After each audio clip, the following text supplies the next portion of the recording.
आदाब नाजरीन, मैं हूं सलामुद्दीन, आपका दोस्त। करियर मिशन पर आज फिर हमारा स्वागत है। और जैसा कि हमने कल ही बात की थी कि अब जब तक हमारा एग्ज़ाम होगा उसके दौरान हम बात करेंगे सिर्फ उर्दू को लेकर। आज मैं आपके सामने हाजिर हूँ 11वीं और 12वीं बिहार बोर्ड की किताबों के कुछ तफसील और उसके ताल्लुक से जो सवालात पीछे आए हैं या आगे आने की उम्मीद है या फिर पिछले बहुत सारे दूसरे एग्जाम में आए हैं उससे मिलते जुलते सवालात पर आज हम तबसरा करेंगे। जैसा कि आपको सामने दिख रहा है खुदूत निगारी, इससे 2 से 3 से 4 से 5 सवाल तक होने ही होने हैं जिस पर आज हम गुफ्तगू करेंगे। तो आइए बिना किसी देर के हम इसको शुरू करते हैं।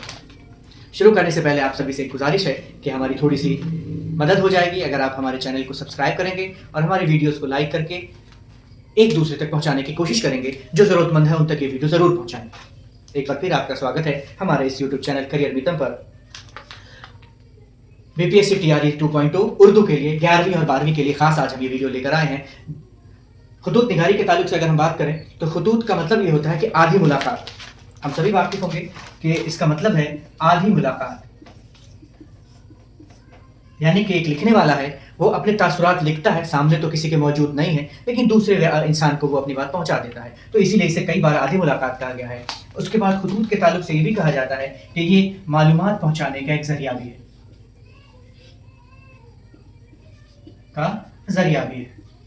अगर हम बात करें उर्दू में खुदूत की इब्तिदा के ताल्लुक से, क्यों तो इसकी उर्दू में खुदूत की इब्तिदा फारसी के जरिए आई है।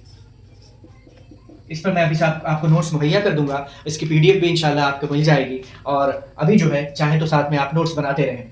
फारसी के जरिए से उर्दू में आई है। 17वीं शताब्दी के आसपास में खुदूत की इब्तिदा होती है। इनसे पर बात करने से पहले थोड़े से जो खुतूत के नकूश हैं उस पर हम तज़किरा करेंगे, उस पर जो हम गुफ्तगू करेंगे। तो खुदूत निगारी जिस पर सवाल आती है, खुदूत निगारी पर पढ़ने से पहले, लिखने से पहले मैं बता दूं आपको कि पहले फारसी में इब्तिदा होती है। उर्दू के जितने भी बड़े नामवर लोग हैं उन्होंने फ़ारसी में खुतूत लिखे। फ़ारसी के बाद उर्दू में खुतूत को खुतूत का दर्जा दिलाने में सबसे बड़ा नाम मिर्ज़ा गालिब का है।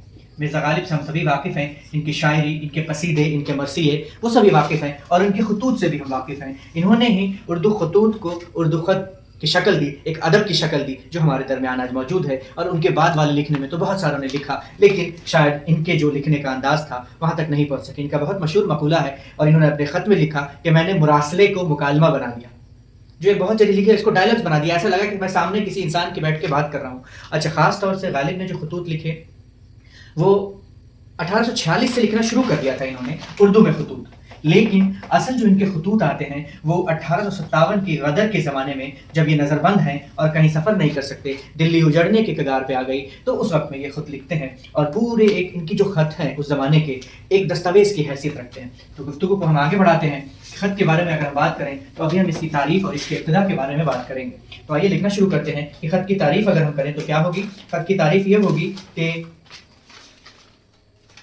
ख़त खैरियत की तरसील और तबादला ख्यालात का बुनियादी ज़रिया है।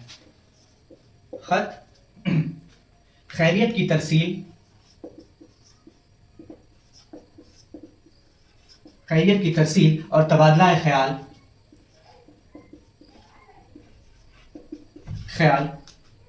या ख्यालात का बुनियादी ज़रिया है।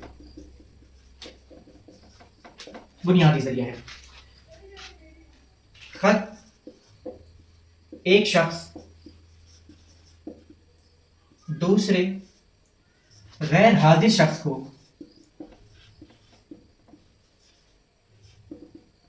लिखता है।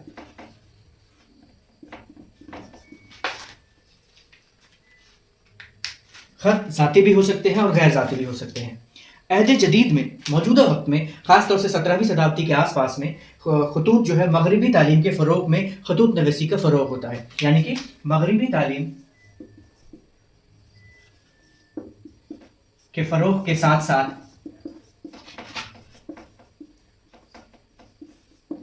खुतूत नवीसी का सिलसिला शुरू होता है।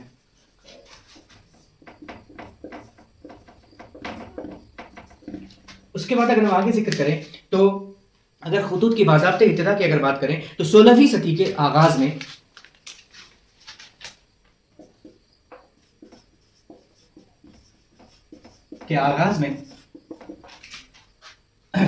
शेर शाह सूरी ने, ये सवाल कई बार आया है کہ ہندوستان میں خطوط کا باضابطہ آغاز کس نے کروایا تھا، تو 16ویں صدی کے آغاز میں شیر شاہ سوری، جس کے بارے میں ہم سبھی واقف ہیں کہ ایک اچھے حکمران تھے، افغان حاکم تھے، اور انہوں نے بہت ساری اصطلاحات کی، اور ایک اچھے بادشاہ کے طور پہ ان کا نام ہمیشہ لیا جاتا ہے۔ انہوں نے گرینڈ ٹرنک روڈ بنایا، انہوں نے نہریں کھدوائی، مسافر خانے بنوائے، ان سب پر انہوں نے کئی بار بات کی، جی ٹی روڈ جس کو کہتے ہیں۔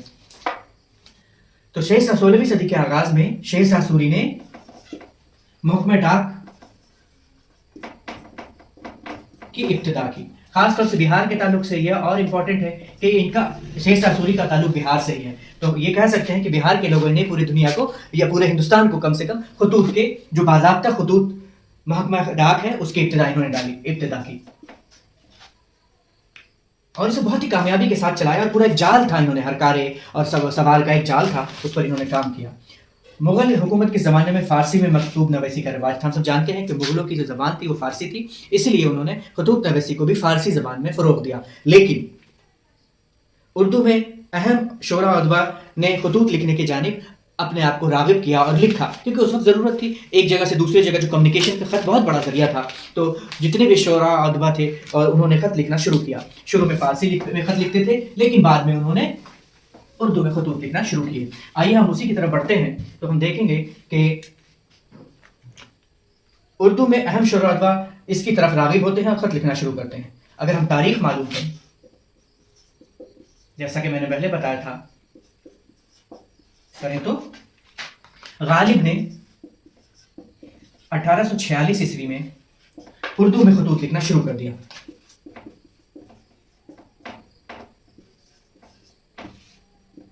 خطوط لکھنا شروع کیا 1846 میں غالب نے خطوط لکھنا شروع کیا، اس کے بعد لیکن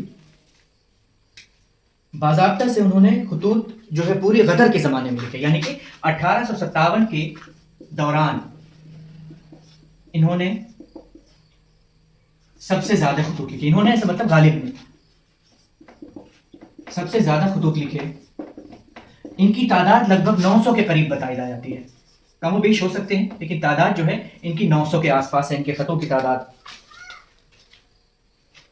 اسی زمانے میں ایک اور شخص ہیں غلام غوث بے خبر، جو غالب کے ہم عصر ہیں، غالب کے ساتھ لکھتے ہیں، تو غالب کے ساتھ ساتھ غلام غوث، اس پر سوال میرے خیال سے پچھلی بار آیا تھا بہار والے میں کہ غالب کے ہم عصر کس نے خطوط نویسی کی پر زور دیا اور کام کیا، تو غلام غوث بے خبر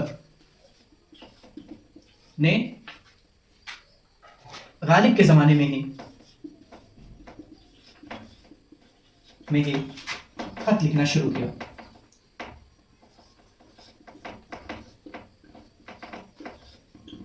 غلام غوث بے خبر، یہ نام آپ ضرور یاد رکھیں گے کیونکہ آ سکتا ہے، امپورٹنٹ نہیں ہے یہ۔ آگے اگر ہم بڑھتے ہیں تو ہم دیکھتے ہیں کہ غالب کے جو خطوط کا مجموعہ ہے، ان کی زندگی میں ہی 2 مجموعے شامل ہو گئے تھے۔ سوال کئی بار آیا ہے کہ غالب کی زندگی میں کتنے خطوں کا مجموعہ شائع ہو چکا تھا، تو 2 خطوط کے مجموعے غالب کی زندگی میں 2 خط کے مجموعے شائع ہو چکے تھے، 2 خط کے مجموعے شائع ہو چکے تھے، جن میں سے ایک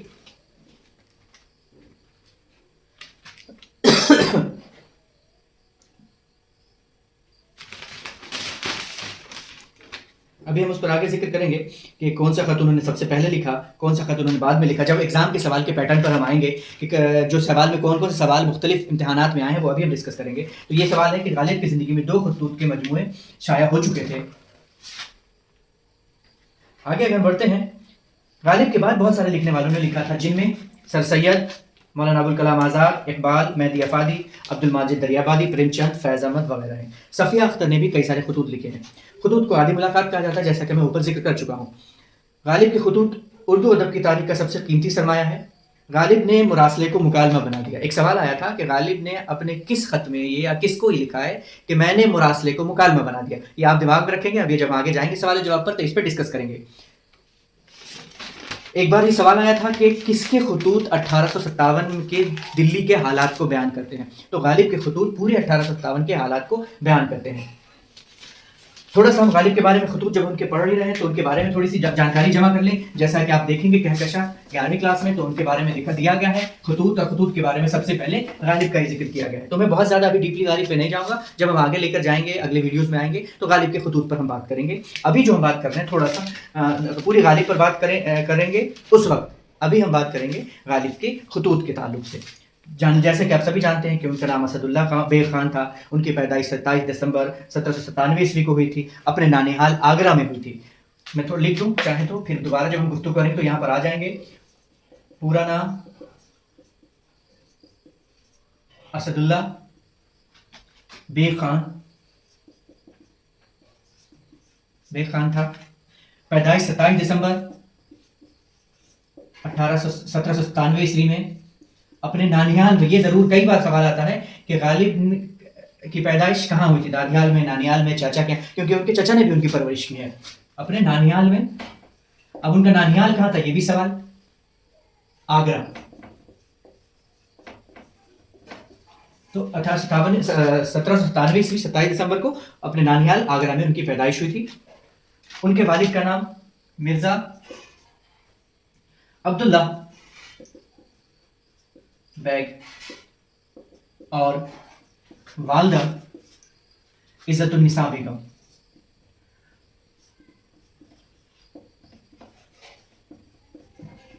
इनके वालिद बादशाह के दरबार से जुड़े हुए, तो वो है इंशाए बेखबर। कौन सा है? इंशाए बेखबर। आगे आते हैं, गालिब ने किस खत में लिखा है। मैंने बताया था आपसे कि गालिब ने किस खत में लिखा है कि मैंने मरासले को मुकालमा बना दिया। तो मिर्ज़ा हातिम अली महर को, सवाल मैं फिर से लिख रहा हूं कि गालिब ने किस खत में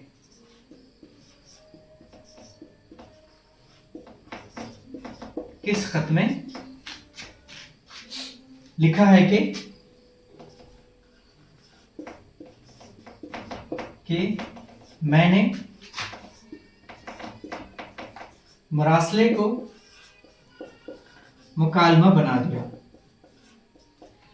या किसको लिखा है कि मैंने मरासले को मुकालमा बना दिया, तो वो है मिर्ज़ा हातिम अली महर। ये सवाल अक्सर आता है। मिर्ज़ा हातिम अली महर को उन्होंने जब खत लिखा, उस खत में लिखा कि मैंने मरासले को मुकालमा बना दिया। फिर से हम आगे बढ़ेंगे कि खतूत से आने वाले सवालात, उसके ताल्लुक से बात कर रहे हैं। तो दो चीज़ें अभी हमने लिखी है। अब आप देखेंगे कि ये लास्ट में छोड़ रहा हूँ, आप चाहे तो नोट कर लें कि गालिब ने किस खत में लिखा है कि मैंने मरासले को मुकालमा बना दिया। तो मिर्ज़ा हातिम अली महर को ख़त लिखा था, उसी में लिखा। उन्होंने बहुत सारे लोगों, कानपुर के वाली को लिखा, उसके बाद मुंशी हरगोपाल तफ्ता को लिखा, मिर्ज़ा हातिम अली महर को लिखा, मीर मेहदी मजरूह को लिखे। सबसे ज़्यादा ख़त मीर मेहदी मजरूह को लिखे, 34 खतूत लिखेगा, उस पर हम आगे आएंगे। माफ़ कीजिएगा, सबसे ज़्यादा ख़त जो उन्होंने लिखे मुंशी हरगोपाल तफ्ता को। गालिब ने सबसे ज़्यादा ख़त किसको लिखा?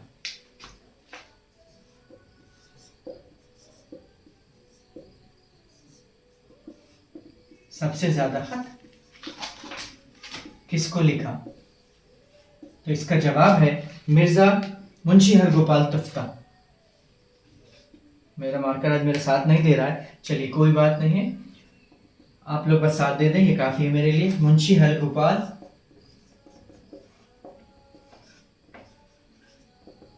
तफ्ता।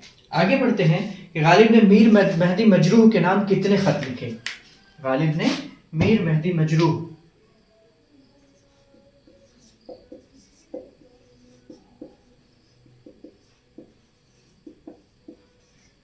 के नाम कितने खत लिखे? ये परमानेंट किसी चीज का है, इसलिए आप उसे मत समझेंगे, ठीक है। खत लिखे, तो ये है 34 खतूत लिखे उन्होंने मीर मेहदी मजरूह को। ये सवाल भी कई बार आता है।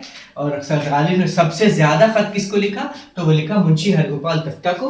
और गालिब ने मीर मेहदी मजरूह के नाम कितने खत लिखे? वो 34 खत लिखे उन्होंने। आगे बढ़ते हैं कि उर्दू का पहला बाकायदा मकतूब निगार किसे कहा जाता है? तो गालिब को कहा जाता है। गालिब के खतूत के मजमूए का नाम है मकातीब गालिब।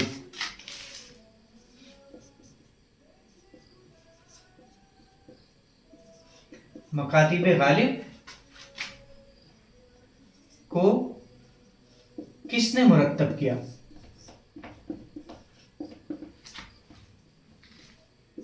गालिब के खतूत को का एक नाम है, जैसे हमने पढ़ा था उर्दू हिंदी उर्दू मुअल्ला, जो उर्दू हिंदी सबसे पहला गालिब के खतूत का मजमूआ है, उर्दू मुअल्ला दूसरा, उसके बाद उसी तरह मकातिब गालिब। तो मकातिब गालिब जो बहुत सारे खतूत इधर उधर थे उनको जमा किया है, वो किसने किया है? वो किया है इम्तियाज अली अरशी ने। इम्तियाज अली अरशी ने इनके खतूत को जमा किया है। उसके बाद उर्दू हिंदी को किसने मुरत्तब किया? जो सबसे पहला खत का मजमुआ है उसको भी किसी ने मुरत्तब किया था।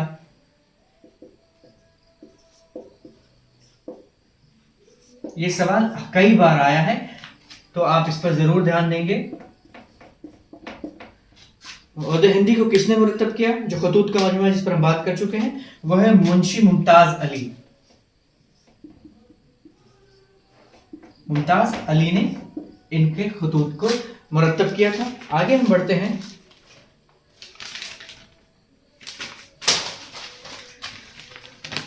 कि खतूत के में एक बहुत बड़ा नाम और जुड़ता है, उस पढ़ने से पहले एक दो चीज़ और हम पढ़ेंगे कि गालिब के खतूत का ही मजमुआ है। जैसे हमने पढ़ा कि मकातिब गालिब को किसने मुरत्तब किया? इम्तियाज अली अरशी ने। और हिंदी में खतूत का मजमुआ है वो किसने मुरत्तब किया? मुंशी मुमताज अली ने। एक और खतूत का मजमुआ है उर्दू मुअल्ला। उर्दू मुअल्ला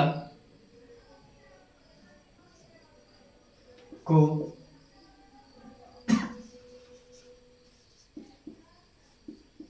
किसने मुरत्तब किया? ये भी गालिब के खतूत का मजमुआ है। तो हकीम गुलाम रजा खान।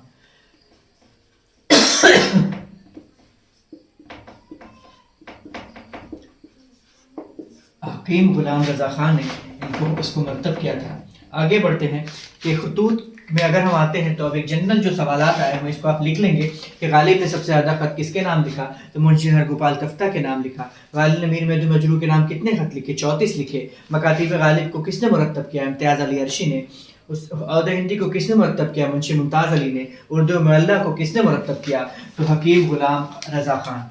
ये सारे खतूत का मजमुआ है। आप सवाल ही पूछ सकता है कि उर्दू मुअल्ला किसके खतूत का मजमुआ है, उर्दू हिंदी किसका खतूत का मजमुआ है, मकातिब गालिब किसके खतूत का मजमुआ है। या ये पूछ सकते हैं कि मकातिब गालिब को किसने मुरत्तब किया? तो इम्तियाज अली अरशी। ये भी पूछ सकता है कि इम्तियाज अली अरशी ने किस नाम से गालिब के खतूत के मजमुए को मुरत्तब किया। ये भी पूछ सकता है कि मुंशी मुमताज अली ने किस नाम से गालिब के खतूत को मुरत्तब किया। उसी तरह हकीम गुलाम रजा खान के बारे में पूछ सकता है कि तो आपको ध्यान में रखना है, एक चीज याद हो गई तो हम दूसरी तरफ उसी तरह बढ़ सकते हैं। उसके बाद एक और बड़ा नाम आता है उर्दू खतूत में, वो है मौलाना अबुल कलाम आजाद का, जो जिन्होंने असीरी के दौरान खतूत लिखे। असीरी से मुराद जब उनको जेल में बंद कर दिया गया तो उन्होंने खतूत लिखे थे, और उस खतूत का नाम आप सभी वाकिफ होंगे, वो है गुबार खातिर, जिसके लफ्जी माने हैं दिल का गुबार।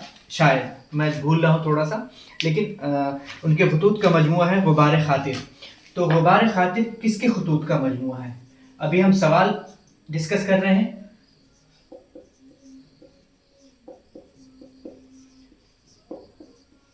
का मजमुआ है, तो इस पर हम बात करें तो ये मौलाना अबुल कलाम आजाद के खतूत का मजमुआ है।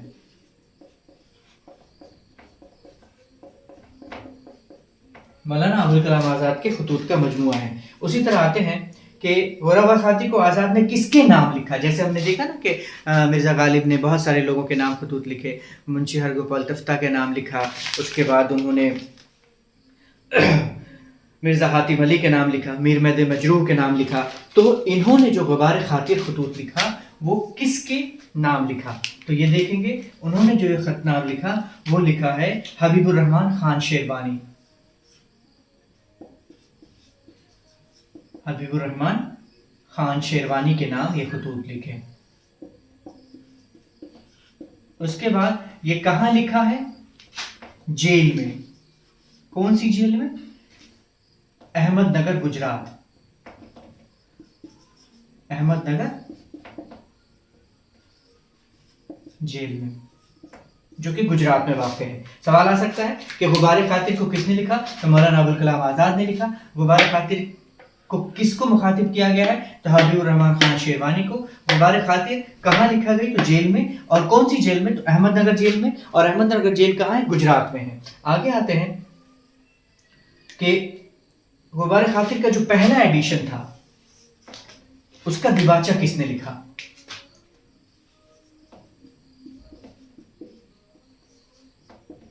کا دیباچہ کس نے لکھا؟ تو انہوں نے لکھا، حبیب الرحمان خان شیروانی نے لکھا تھا. دیباچہ کتاب کے شروع میں لکھتے ہیں اور اس کے بارے میں تھوڑی سی باتیں لکھتے ہیں. تو پہلے ایڈیشن کا، کئی سارے ایڈیشن ہیں غبار خاطر کا، تو اس کے پہلے ایڈیشن کا جو دیباچہ لکھا ہے وہ حبیب الرحمان خان شیروانی نے لکھا ہے. اس کے بعد ہم آتے ہیں کہ کتنے خط ہیں اس کے اندر. تو ٹوٹل 24 خط، 24. غبار خاطر میں کتنے خط ہیں؟ 24 خطوط ہیں. اس کے بعد ہم آگے بڑھتے ہیں اسی کے کہ حکیم اجمل خان نے بھی غبار خاطر کو مرتب کیا، کچھ نئے خطوط اس میں شامل کر کے. حکیم اجمل خان نے بھی اس کو مرتب کیا. کب؟ 1946 عیسوی میں.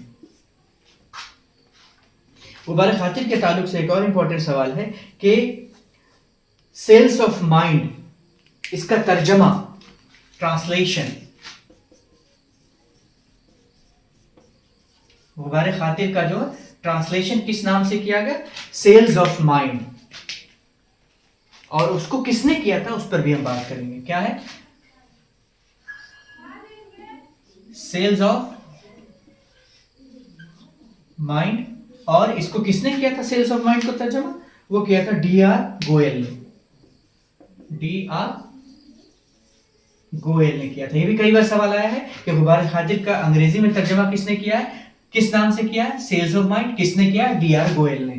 اس کے بعد آتے ہیں کہ مولانا ابوالکلام آزاد کا ایک اور خط کا مجموعہ ہے جو بہت مشہور ہے، اور مولانا ابوالکلام آزاد کسی تعارف کا محتاج نہیں ہے، انہوں نے بہت سارا کام کیا ہے. اس پر بھی ہم بعد میں گفتگو کریں گے. جو ابھی کاروان خیال، ان کے خطوط کا مجموعہ ہے کاروان خیال. مولانا ابوالکلام دوسرا، یعنی کہ 2 خط ہو گئے. غبار خاطر ایک خط کا مجموعہ، دوسرا ہو گیا کاروان خیال. تو آپ کنفیوز نہیں ہوں گے کہ غبار خاطر ہو گیا تو دوسرا نہیں ہو سکتا، نہیں، ان کا دوسرا بھی ہے کاروان خیال. تو مولانا ابوالکلام آزاد نے غبار خاطر کو لکھا، کس کے نام لکھا؟ حبیب الرحمان خان شیروانی کے نام لکھا. کہاں لکھا؟ جیل میں. کون سی جیل میں؟ احمد نگر جیل میں، جو کہ گجرات میں ہے. اس کا پہلا ایڈیشن پر دیباچہ کس نے لکھا؟ حبیب الرحمان خان شیروانی نے لکھا. حکیم اجمل خان نے 1946 عیسوی میں غبار خاطر کو مرتب کیا. غبار خاطر کا ٹرانسلیشن انگلش میں سیلز آف مائنڈ کے نام سے ہوا، جو کہ ڈاکٹر ڈی ایل گوئل نے کیا تھا. امید ہے کہ یہ ویڈیوز آپ کو ضرور پسند آئیں گی. اگر پسند آئے تو ہماری تھوڑی سی حوصلہ افزائی کریں، ہماری پوری ٹیم کی حوصلہ افزائی کریں جو آپ کے لیے محنت کرتے ہیں. اور بس ہمیں کیا چاہیے؟ آپ کا پیار چاہیے. تو اس ویڈیو کے ساتھ لگے رہیں، اور سبھی کے لیے دعا گو ہیں کہ آپ کا سلیکشن اس بار ہو جائے اور حکومت بہار کے اندر آپ سبھی ضرور شامل ہو. ہماری نیک خواہشات آپ کے ساتھ ہیں. کل پھر حاضر ہوں گے ایک نئی ویڈیو کے ساتھ. تب تک کے لیے اجازت دیجیے.